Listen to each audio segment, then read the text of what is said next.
Hello, and welcome to another episode of the Project Purple podcast. I'm Dino Verrelli, founder and CEO of Project Purple. We have an exciting interview coming up with a very special guest after a few quick updates. Since 2010, we've contributed over $3 million and counting towards pancreatic cancer research, closing in on almost over $4 million actually. We've also allocated over $1 million worth of aid to more than 1,500 patients and families through our patient aid programs. Your monthly or one-time gift can improve patients' lives through research and assistance programs. You can donate now at projectpurple.org. Pancreatic cancer does not rest, and neither will we. Your support is truly appreciated. If you're looking to get involved in one of our events, whether that means joining a run team, participating in a virtual run walk, group fitness, golf, or anything else you can think of, visit projectpurple.org/events to learn more. And one more thing, wherever you're listening or watching this, make sure to subscribe to our YouTube channel just by clicking the link below to get up to date when new podcast episodes go live on our YouTube channel. And if you're listening to this versus watching on YouTube, you can also subscribe to the Project Purple podcast wherever you may listen to podcasts. Without further ado, let's meet our special guest coming to us all the way from Corpus Christi, Texas, a place I would love to get to at some point. I hear the Texas coastline is absolutely gorgeous. But Danielle Buchanan, welcome to the Project Purple podcast. Hello, thank you. Happy to be here. And you're a Texas lifer, as we would say, up here in New England. Yes, born and raised. I did have a small stint of living in Denver, Colorado for about 4 years while my husband was in graduate school, but came back home and yes, don't foresee us ever leaving. Awesome. How's the weather today in Corpus Christi? I mean, you're on the water, so it's a little cooler, I would imagine. Than I mean, I know this time of year we're recording 1st of August, first of all, so because sometimes these episodes do take a little while to get out just because of the backup of recordings that we do here. But August 1st in Corpus Christi or August 1st in Texas is probably like, 110 is like an easy day, right? Yeah, probably more like 100, but yeah, being close to the water helps. We always have a nice breeze, but the minute you get away from that water, it's pretty stifling. Yeah, yeah. Well, as I know, before we hit record. I've got family down in Texas, and the coast is one area I've yet to gone to in Texas, and I know, well, Houston's close enough. I know the folks over there at MD Anderson have. We were supposed to go down there. I forget what happened for like a site visit. I mean, we've done a bunch of work with them over the years, and we'll probably continue to work with them. So, eventually I'll get down there. But we also my wife has family in the Houston area as well. But, I just hear nothing but great things about the coastline there in Texas. So it's on my bucket list, and hopefully get there in the next couple of years. Well, as I mentioned before we hit record, our first segment of the podcast is really our guest opportunity to kind of share their journey, their experience with pancreatic cancer. And we know that your friends and family will probably listen to this and know it, but we have a pretty vast audience. So this is your opportunity, Danielle, to kind of share your journey, your experience with that. And with that, I'm going to hand the mic over to you. Sure. Thanks, Dino. Um, yeah, I was kind of blindsided in February of 2021. I've been a pretty healthy person my entire life. I've always exercised, been active. I'm a registered nurse. I'm the mother of three boys. Currently, my oldest is 25, and I have twins that are 20. Um, we had actually celebrated the Super Bowl and my mother-in-law's birthday in February of 21. And the next day, I started feeling just a little unwell, just feeling some nausea and some abdominal pain, very bloated. And I just kept thinking to myself, gosh, I probably just ate some crummy food at the Super Bowl birthday celebration and kind of just blew it off for a few days. And it just wasn't getting better. And at the urging of my husband, I decided just to go see my primary care physician. Sometimes nurses are not the best patients, and we like to self-diagnose and say I'm going to be just fine and power through things. But it did get to a point where it was slightly uncomfortable and unusual for me. So actually on my 48th birthday, February 10th, I went in to see my primary care physician who had been my doctor for 20 plus years, knew me very well, knows that I don't complain. I have a pretty high pain tolerance. And um, he honestly thought that I probably had some gallbladder issues. And so he said, you know what, I'm going to draw some lab work. I'm going to send you to get an ultrasound. I really think it's probably your gallbladder. So I directly went to the radiology center, had an ultrasound the same day after I got my blood work drawn, and got a call that afternoon saying that they had seen a mass on my ultrasound on my pancreas, and also that my lab work showed that I was in acute pancreatitis. My amylase and lipase levels were off the charts. Lipase was like 2,645. Amylase was like 611, and those are triple, quadruple the normal numbers. I honestly am shocked that I never got hospitalized, but I immediately went to get an MRI. He chose an MRI because I have an allergy to IV contrast for CT scans. So we did the MRI rather than a CAT scan, and that confirmed the mass. And he quickly got me in for a biopsy by February 12th. So this was a Jeez. whirlwind. So like 48 hours, not 48 even. hours. Yeah, I was getting a biopsy done. My doctor, like I said, had been my doctor for 20 plus years. I consider him a friend, and he was just taking this very seriously. At the time, I don't think it really hit me that it was cancer. Yeah. I was waiting for that diagnosis of the biopsy. And at this time in Texas, we had this major freeze where we lost power for like 3 days. So the day after my biopsy, we went into this black mode of no power, no heat, nothing. So my doctor was having a hard time getting in touch with me, getting the results via internet from the hospital and everything, to let me know that it was indeed cancer. The biopsy showed adenocarcinoma. Um, so I would say within 3 days after that biopsy, I got the diagnosis. Um, So literally just pause here for a second if I can uh-huh. jump in. So this happens on February 10th.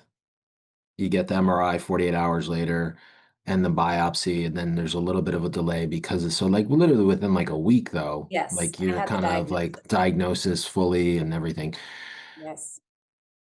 If we go back, like you weren't feeling right and you thought you ate something. So was it like a GI issue or was it like more like the abdominal pain? And when I say GI issue, I mean, I know we've not to go into the deep weeds of this, but Sure. like just like nonstop, just like diarrhea, or was it just like No, it more like was cramping? It was a really uncomfortable bloating, like, belching, Yeah, bloating, nauseated, and some yeah, abdominal pain.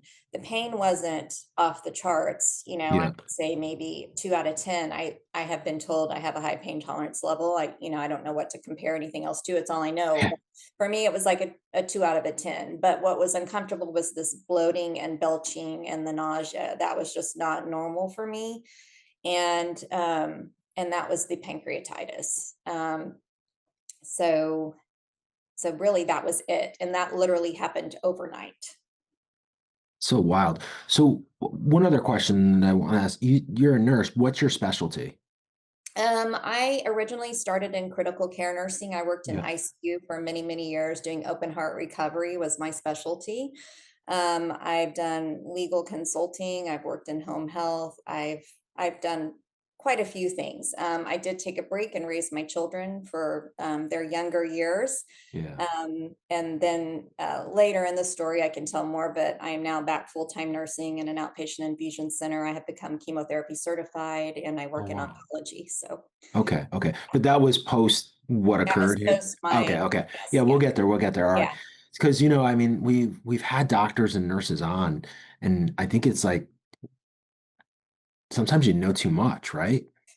Yeah, I knew as soon as I got the diagnosis of pancreatic cancer, it was not a good one. And Yeah, I think my husband, of course, was not familiar. And all I remember telling him is, "This is the one you don't want to get. yeah, This is not a good typical outcome." yeah, And I was just like, wow, we have a lot of cancer in my family. My mother is a uterine and breast cancer survivor. My sister is a breast cancer survivor. My father is a melanoma survivor. So it was not new to me. But I just didn't have any, it just hit me, out of the blue, Yeah. and it was quite the shock. And this was your first bout with any type of cancer. Absolutely, yes. Okay. So we get through, let's get back to where we left off here, and thank you for answering those questions. So we get back to this blackout, you get the diagnosis, and now what are the next steps? So my doctor finally got a hold of me, told me what was going on, and said, "You need to get to MD Anderson." He said, "We are Yeah. not equipped and familiar enough to treat you here in Corpus Christi." He said, if you were my wife, my daughter, I would immediately send you to MD Anderson." He called and gave the referral. I immediately called and got on the phone. And by, let's see, September 4th, I was there for my first meeting with medical oncology for the gastrointestinal center. Was that March 4th, or you said September? So was that I March? meant March. Okay, yeah. I was like, I well, we fast apologize. forward there. Yeah. So No, like, it was March. It was very quick. yeah, really quick. I mean, and I know we've talked about this, and I mean, we mentioned before the obvious. You live in Texas, and MD Anderson is like one of the best cancer centers in the world, right? So, Yeah. like, I always tell people, like, hey, if you've got access to that place, you go, right? Like, and they're one of them, right? There's many of them, but like clearly being close in that vicinity, like, it kind of is. It's like a no-brainer, I guess you would say, right? And that's the fortunate thing, I think, where certain people in certain communities, can be really quick, or it could take a little bit. But it's unlike other places in the world, and also other places in the country, right? Like there's certain places in the country where it is a real struggle to get to some of those major centers, cancer centers, and some of the top centers in the world, for that matter. So you get to MD Anderson, and what's the consultation like there? Like, what's the plan?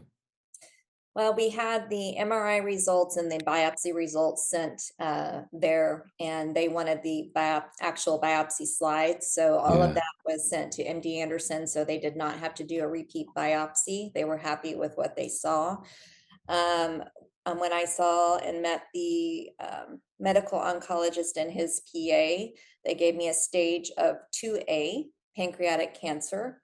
Um, it was kind of a whirlwind after that. I was immediately taken in for port placement. The Mm. plan was to do 12 cycles of three different chemotherapies, oxaliplatin, irinotecan, and FOLFIRINOX.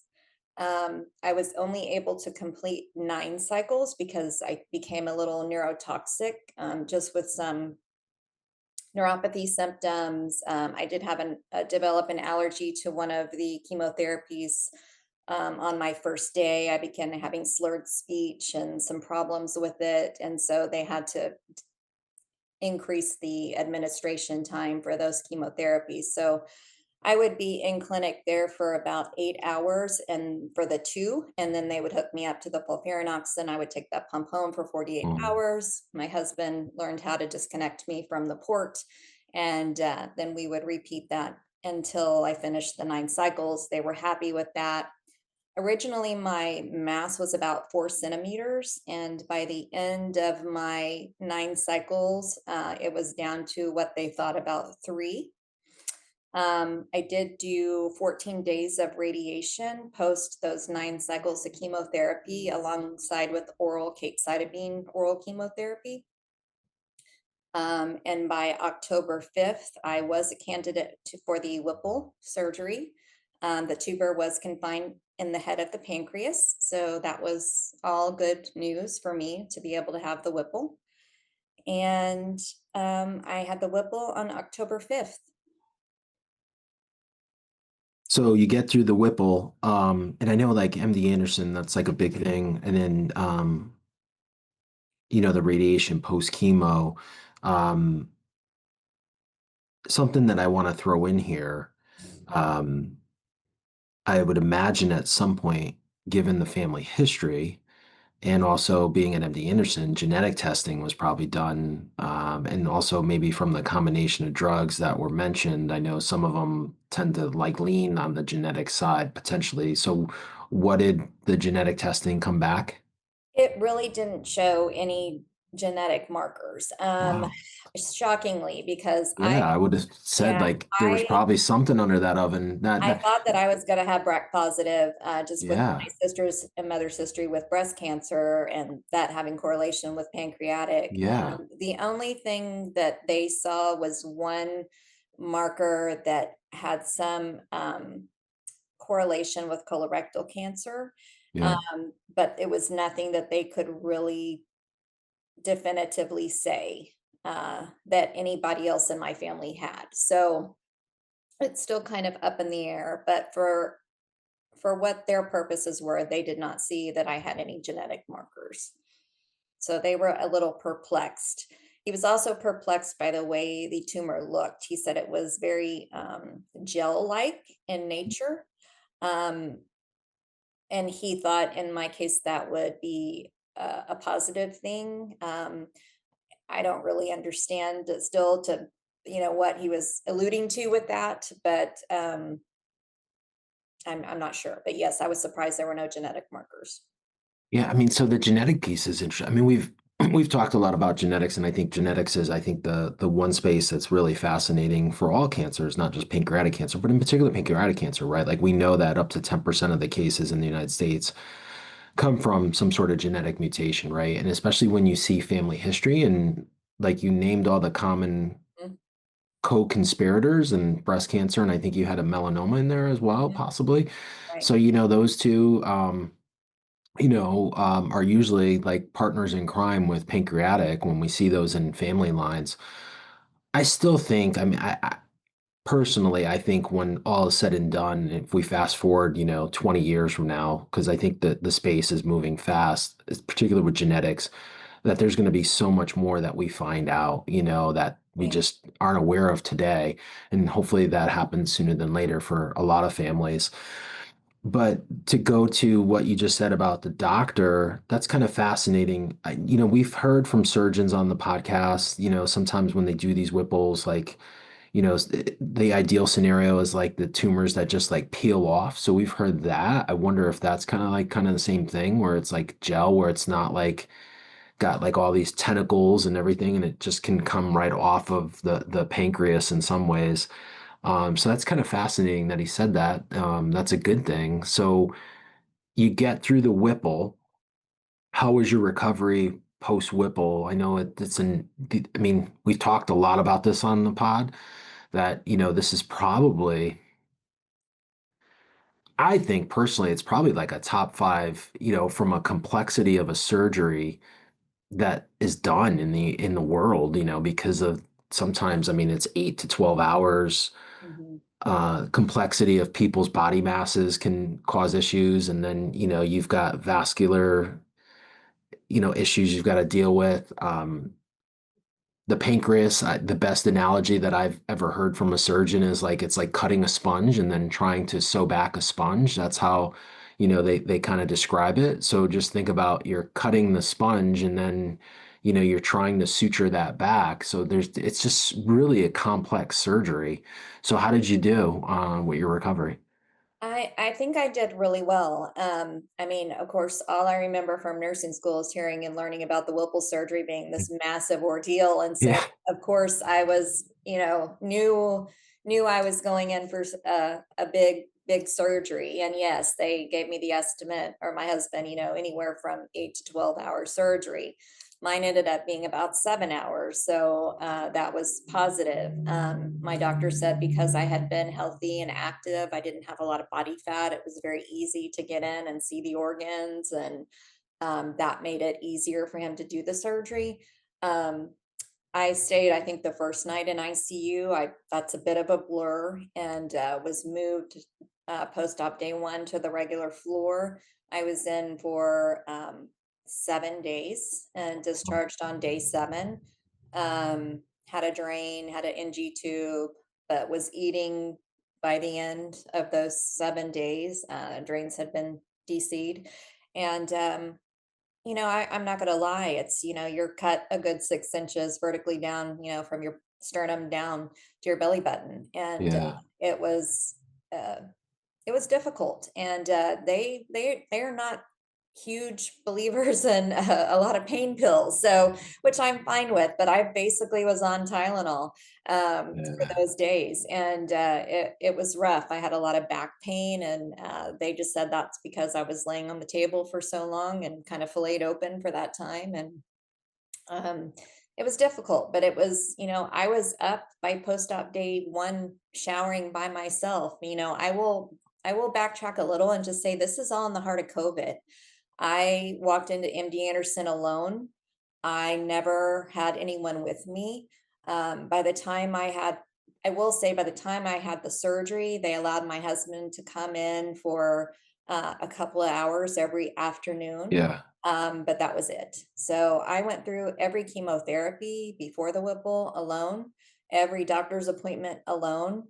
And it was really hard. It was really hard to have that. I could have somebody on calls with me. I have a sister who is also a nurse, so Yeah. it's kind of good to have her on calls to get the information because for me, even though I have a medical background, it was kind of going in one ear and out the other. I'm just trying to Yeah. process everything. So it was good to have them at least on a phone call. Um, It's so wild. I mean, as a patient advocate, I gotta be careful what I say here. Like, if we look back during that time and think about like the stuff that, and I get it, like we didn't know, but like we've heard this, and it just burns me a little bit because again, as a patient advocate, we're here to advocate for the benefit of the patients. And I feel like, okay, like you can't, like my mom says, like, why do there's that analogy, like you can't beat a dead horse, right? Like, because the horse is dead. But though, like the definition of insanity is like doing the same thing over and over again and expecting different results, which she's mentioned that to me before. But like, if we don't learn from our mistakes and like realize like what we did, yes, physically, like, yes, that's one thing. But I always say, like, Danielle, the mental piece of that, like, that we allowed that to happen.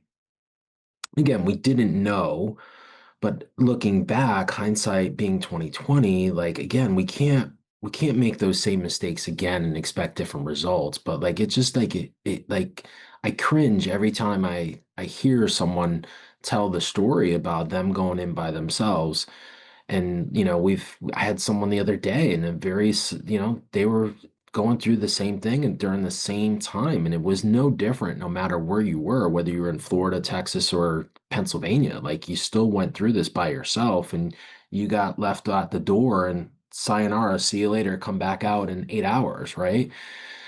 So it's just like it's just kind of interesting in the sense that I don't think I've ever read anything though that anyone says, yeah, you know what? I think we made a mistake during that time. yeah. And I think we owe people that went through that. Like I remember when when that all was going down, like we were kind of shook. There was a guy that actually was down in South Carolina who unfortunately has passed, but there was this picture that we posted of him waving to his wife who was in the parking lot from the window of the infusion center, right? Like we owe all those people an apology, I guess, like, but you can't beat a dead horse, so you kind of have to move on. But, I think that's something as like people advocate and as a patient advocate that's really passionate about making sure patients' rights are heard and seen and like they're not taken advantage of. I feel like we do have to like it's the elephant in the room, Yeah. that like during that time, I think we effed a lot of people up mentally. And that Yeah. was wrong. Yeah. I mean, I just remember being so frightened and it's already a mental battle, right? Just getting Yeah. the diagnosis alone. So then when you're having to deal with everything on top of that alone, you figure out how strong you are. But I agree. I think we did a lot of people wrong, and I hope that I am with you as far as advocating for things like that in the future that that never happens again. Well, the truth be told, we got to just make sure, right? Like the next Yes. thing that happens. And it's so fascinating. And this will be my last thing. Like, I remember like my kids, and I'm sure your kids were in school at that time, if we do the timeline, right? Like, Yes. I remember like I saw something like they went to these stupid cohorts where there's like every other kid and whatever. But then I saw like people were doing school outside. So like I get like from a sanitary standpoint, but like why couldn't they done on fusion centers outside? Like just pitch a tent and like just bring people outside. And that way then like, the whole thing of being inside was, Right. because of like there's no airflow or, I mean, we've got these amazing HEPA filters now. We have two of them in our office that cycle the air like every 30 minutes and kill like 99.9% of all bacteria and all like anything.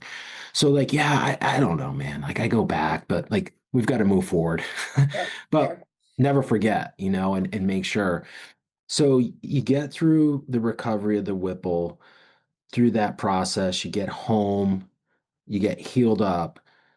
Is there any post chemo or anything post in terms of treatment? Yes. So, like I said, I was in the hospital about a week for the Whipple. I had to stay in Houston for another week after to be just close enough by before I got the okay to come back to Corpus Christi. Came back after 2 weeks post surgery, and then in November of 21, I started another round of chemotherapy, and it was changed to gemcitabine because I had Mhm. developed the neuropathy and things from the other neurotoxic chemos that I had prior.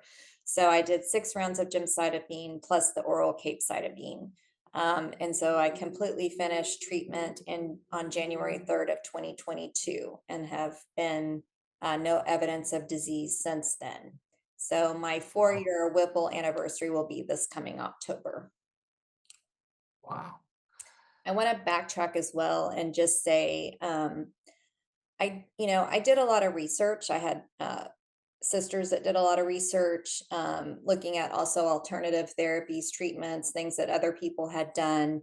I'm sure at some point through this, you've heard of Joe Tippins, My Cancer Story Rocks. Mhm. Um, I did not follow his protocol to a T, but I did take fenbendazole. Yeah. I did ask my oncologist about it. Of course, they're not going to be proactive towards that. Yeah. So I understand that, but I decided myself that I would take it. It certainly did not hurt anything. I don't know if it helped anything, but I just like to throw that out there. It's something I did. Um, it certainly didn't make anything worse. I can't tell Yeah. you that it made my outcome different than anyone else's, but I just want people to know that. When did you start that? I started it with my initial chemotherapy. Oh, so right in the beginning, yeah. Yes. Mhm. So let me ask you a question, and was it something that you investigated yourself or someone in the family, like someone I recommended think it it? was one of my sisters that actually Yeah. brought it to me, and I started reading it and thought, even my doctor said at the time I was diagnosed, I was 48 years old. I had, Yeah, it's young. a 20-year-old and two 15-year-olds. Yeah. And he said, I'm going to throw the book at you. Yeah. And including radiation. He said, I have no real evidence that radiation helps pancreatic cancer, but I'm going to, we're going to have this ingredient list for you, and this is what we're going Yeah. to do. So that's kind of how I was, and I thought, you know what, I'm going to try this. If I have any ill side effects that are blatant that I can tell after I take it, Yeah. I'll stay away from it, but I didn't. And so I just continued to do it throughout. And I still take it. So, um, I just, I don't want to leave that information out that could possibly help somebody. I can't Yeah. prove that it did help me, but it didn't hurt me. Yeah, and I think that's a very powerful statement that you just made. And we hear this often that people do go down that side of medicine, which is, I guess, non-traditional, right? Like it's not something that your doctors at MD Anderson prescribe, but that, other people, within the community. But to your point, which I think is so powerful here, is like it didn't hurt you. Now, is there enough data to support, well, that's the reason why you had such a positive outcome? We don't know. Mhm. But we've had people time and time come on and say, this is what helped me, along with traditional routines, right? I Right. say traditional in air quotes, right? Because nothing's traditional about, any of these pancreatic cancer treatments. If you really like peel back the layers, again, I'm not a doctor, but just knowing what I know over 15 years, um, and the other piece to this is like, I think everybody needs to do their own research and be their biggest advocate.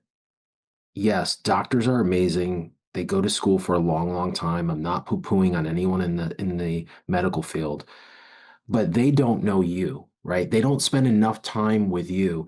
And you were really fortunate, Danielle, in the beginning to get someone to like, be that champion to push this thing along. You knew it as well, being in the medical industry.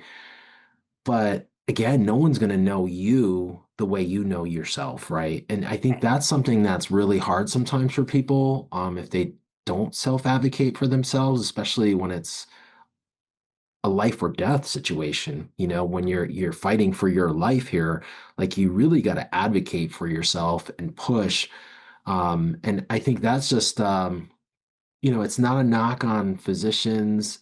I think it's just the way that our systems are built. Like they're so big and there's so many sick patients. So a doctor maybe gets what, 10 to 15 minutes with you, like every time he sees you, maybe 20 minutes, if he's going over Right. something, procedurally. But, it's the training is like, the nurses, I always say, spend the majority of the time with the patients, right? But the Absolutely. physicians themselves, like there's so many people that they've got to see in a day that it really becomes a challenge for them to really and again, I'm not knocking doctors, but that's just the way the system is. Like they're not going to spend 2.5 hours with a patient to really get to know and understand everything. So that's where I always say, as an advocate, you got to be your biggest advocate. You got to do your research. You got to look at these other things. And if there's no harm in taking something that could supplement, and help with recovery, um, we're all for it. Like we're all for mentioning it, and people have come on and same thing as you said. Don't know if it helped, but we used it, and we have a positive outcome. Right. I'm very, I'm in the medical field, and I know, trust your medical team. Um, but like you said, you know yourself, so you have to trust your gut. Yeah, Just like, going through chemotherapy, and I tell my patients now, and I can say it because I have personal experience with it. Everybody reacts differently to those medications. Like, unfortunately, no one was there with me when I had my first chemotherapy. So I wasn't speaking with anyone.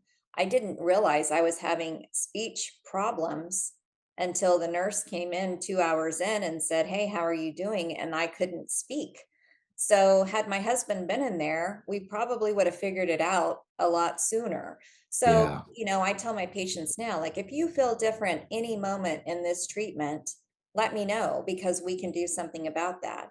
But so you have to trust your gut. You know what's right for you, and just make those decisions based on that. And do what you think is right to get you where you need to be. Super powerful. Now I know you mentioned this before, so now post surgery, chemo, everything, you recover, you're back to life as normal, in the sense other than getting your scans. You went in back into the medical field, but as an oncology nurse. I did, yeah. Was this a decision through your whole experience that you wanted to kind of go back and Not really, to be honest with you. I will say, when I finished my treatment, finished my chemo, surgery, everything, I found myself in a really deep depression, and it was survivor's guilt, and I didn't yeah, really even know that that was a thing.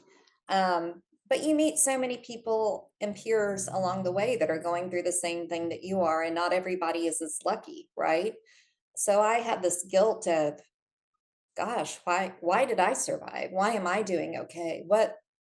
And I just thought, I gotta get busy. I gotta get back to work, yeah. And so I just started looking for something, and I relied heavily on faith through all this. I've grown up Roman Catholic. Of course, through COVID and everything, we weren't really going physically to church, but I heavily rely on my faith. And I had a huge prayer group, huge prayer warrior circle.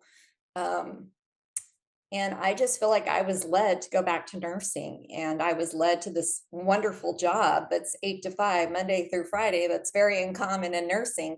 And it's in an outpatient infusion center where we do chemotherapy, blood transfusions, became certified, and I am so fulfilled and just feel like I can give them a perspective from I know exactly what they're going through. Yeah. I know exactly what it feels like to have a port accessed. I can help them with that, just little things, but it has really given me a purpose.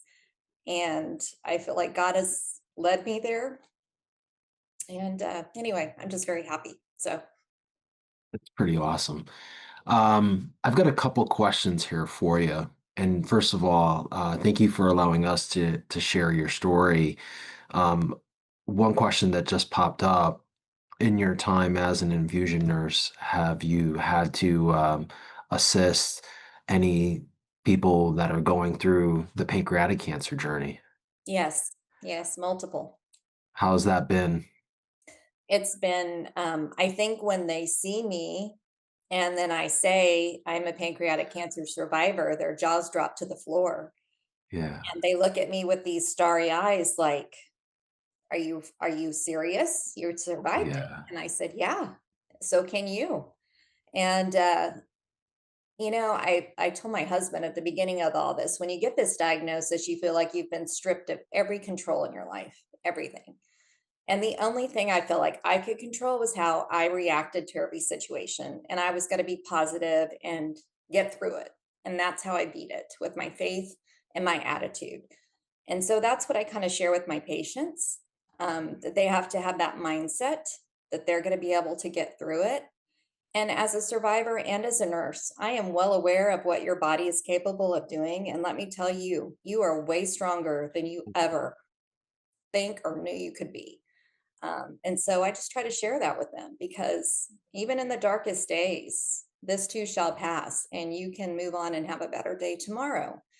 And so I think it's been really helpful to them, um, just to see that. it's inspiring. Um, you mentioned survivor's guilt. So these questions are loaded in the sense I call them loaded. There's no right or wrong. Do you think that survivor's guilt is part of, so what you just said is really powerful, where you're able to talk to people that are going through that, where you were, back in 21, Mhm. that survivor's guilt is partly because whatever, it's the space, the community just does a poor job of showing people going through that journey that they can beat it and they can have success like you've had. Yeah, I mean, I wish I could say when I met with my doctors the first time that they were like, "You're gonna beat this." Yeah, That unfortunately really wasn't the case. They were positive because we caught it fairly early, so I was correct. extremely lucky for that. Um, but I wouldn't say that I left those appointments feeling really optimistic about what my outcome was going to be. I mean, in the very early days, I just prayed that I would watch my twins graduate from high school and my oldest son graduate from college. That's what I was Yeah. trying to get to. Yeah. And the reason I ask, I think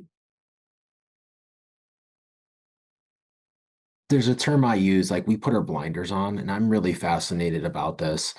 I mean, this is a very serious disease. It is the worst cancer of all cancers. And I'm not trying to like say it's not. But I do think statistically, I think like the stats aren't as accurate as they are. Maybe that's just me because of I'm in the space and I'm talking to so many people and meeting so many people. Like I had someone text me this morning actually, and they were like, "Oh, it's like an old person's disease." And I'm like, "Listen, in the last like 3 months, I've interviewed like had a 35-year-old the other day. You were 48, you're early 50s now. I Mhm. had someone 28 last week. Wow. Um, I think the majority of the people that have come on the podcast in the last 6 months have been like under 50.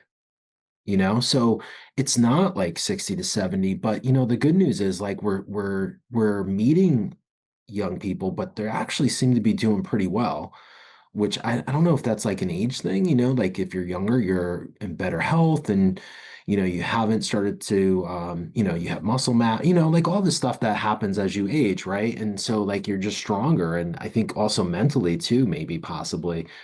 So it's just kind of interesting, and so I think like the survivor piece is, and I don't have an answer here, but it is real, survivor's guilt.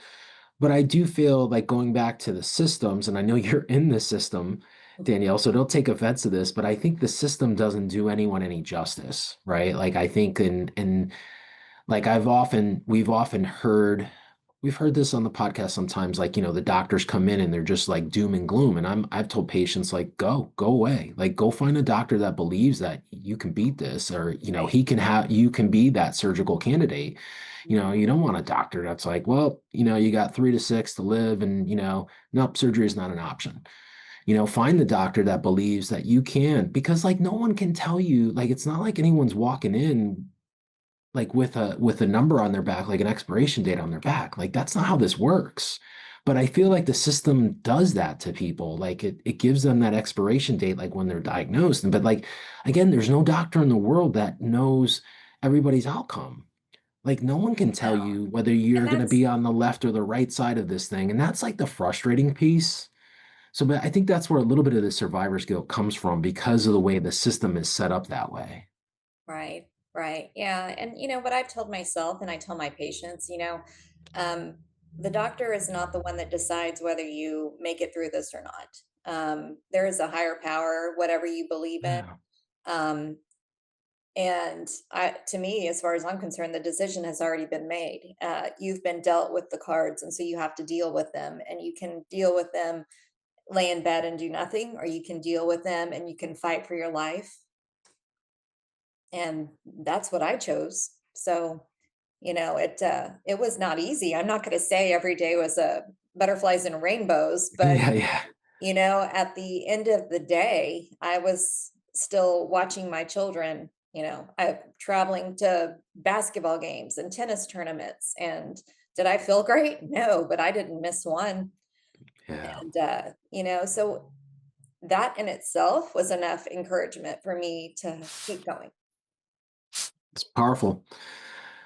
You mentioned family, and you mentioned your boys, your husband. No one ever, we have a saying, we have a lot of sayings, but no one ever fights alone, right? And so I'm sure, this was tough on everybody, but, also, Corpus Christi to MD Anderson, I think it's what, like 3 hours. yeah, about Yeah. 3 hours. So I assume, I know you mentioned you were staying up in Houston. So, kids were in high school, you had one in college. What was that like for family during that time? And, pros and cons, support. You mentioned your sisters a lot, and Yeah. also, going through COVID. So it's not like anyone can come into the infusion center. So I'm sure that had to be difficult during that time as well.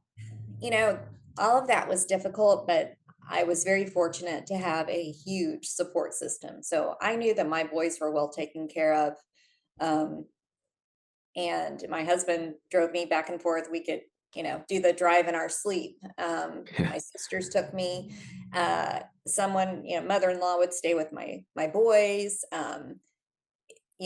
Friends doing menus, bringing food and meals over to make sure they had nice meals. And when I wasn't feeling well enough to cook, and um, it just makes a huge difference. So, I would just say you find that support system, and you find out who your friends really are. You find out who's gonna. And I'm not. It's not easy. Nobody really talks about how this affects your friends and your family. It is hard on them, Yeah. and you just have to figure out a way to work it out. But find that support system. It's huge. And and I was a hugely independent person, and I didn't like to take help from people. So that was a little hard at the beginning. But what Yeah. I realized is they truly want to help and they want to do something. And so you have to let them do that. And at the end of the day, it's what got me through it. So I'm so thankful for everyone and the prayers and the help and the meals. And I couldn't have done it without them. I've got a question for you. We get this often here at the office, and from a survivor standpoint, and from when you were going through it, if you remember, and you don't have to identify any particular person, but maybe just talk about, what happened. And the question that we get all the time is like, "Hey, my neighbor, my coworker, my family member just got diagnosed. What should I do?" So I always love asking the question to the person on the other side, like what was maybe the most meaningful thing during that time that whether it was family or neighbors or strangers that something they did for you that you could share. Because I think a lot of times people think like, oh my God, this person I know got diagnosed. Like I gotta go run out and like, do something grandiose or, they just don't know what to do. So we get the call like, hey, what's really impactful for someone going through that? For me, it was just somebody sending me a message saying, I've added you to our prayer list at church, or I'm just thinking about you. Or somebody just showing up at the door with a meal. It's just those gestures that, you know, they mean so much and they may seem so little, just a prayer that's unspoken. Yeah. Um, I was just overwhelmed by the amount of all that. Hundreds of people, I would update. I'm not a huge Facebook poster, but, other than showing my kids things like that. But I learned that people were truly vested in my journey and they wanted to know how I was doing. And the easiest way for me to communicate that would be to give an update on Facebook. And I would have hundreds of comments and just thank you, we've been thinking about you, or we're praying for you. And then for me to see that on the other side was like, gosh, I have this journey. Everyone's going through it with me. People that I hadn't seen in years from high school that I still talk to are like, gosh, we just watched your whole journey and we're amazed and we're so happy for you. And um, so I don't know that there's any grandiose thing that you can do. I think it's just those little things. Just, bringing someone a book, bringing them a prayer book, bringing, Yeah. whatever it is that person likes, just a meal. It's simple. It's just simple gestures. I love it. Two questions left here, and then we're going to share if someone on the other side is maybe going through their own journey right now and finds your story inspiring and want to connect with you a little bit further. We'll share that information. But before we get there, second to last question, and there's no right or wrong to this answer that you'll provide. Given what you've gone through, your experience, what's some advice, again, someone on the other side, were to reach out? Like, are there things, a couple things? It's not necessarily one thing, it could be multiple things, advice that you would give them, given what you've experienced on your journey. I think you need to hold on to hope like it's your job. Um, and like I said before, as a nurse and as a survivor, you can your body and spirit can endure more than you ever think it can. So as long as you have that hope and you treat it like it's your job, you can get through everything. Um, get to a center that is high volume that sees these kinds of patients all the time. If you're having a Whipple surgery, go to a surgeon that does Whipples every week.